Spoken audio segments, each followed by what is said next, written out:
Hey, John.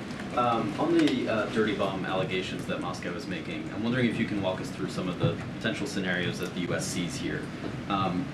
As it relates to Russia potentially planning or executing a false flag operation, do you anticipate that they will use the mere threat of a dirty bomb by Ukraine as an excuse to retaliate with a tactical nuclear weapon, or do you anticipate that they would actually deploy a dirty bomb themselves, blame Ukraine, and then use a tactical nuclear weapon? How does the U.S. see this? Yeah, let me start the question at what I would normally do at the back end, and that's to say that we haven't seen any indications that the Russians are making preparations for the use of a dirty bomb, or quite frankly, the use of tactical nuclear weapons. I think that's important to get right out front.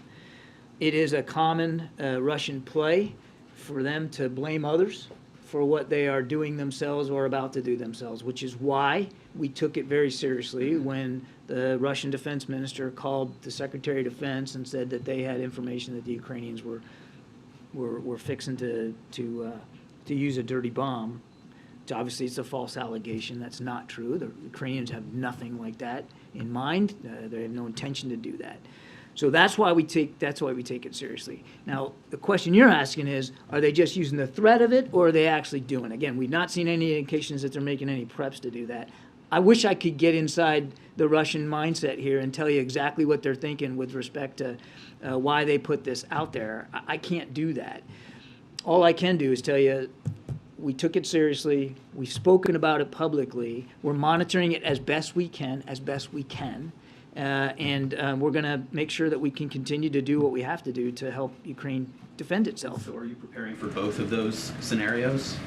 We are making sure that Ukraine can defend itself against a range of threats that the Russians are posing inside Ukraine, and I think I'm going to leave it there. And lastly, you've made clear that Russia using a tactical nuclear weapon would be crossing a very significant line. Do you view the use of a dirty bomb as crossing that same line? The use of a dirty bomb would cause significant casualties, depending on the size of it, and certainly follow-on casualties as well from radiation exposure. I'm not going to classify it one way or the other, except to say that it would be yet another example of Russia's brutality on the Ukrainian people, another level of atrocity. If they were to do it, that would have to be dealt with and properly, and they would have to be properly held accountable for it.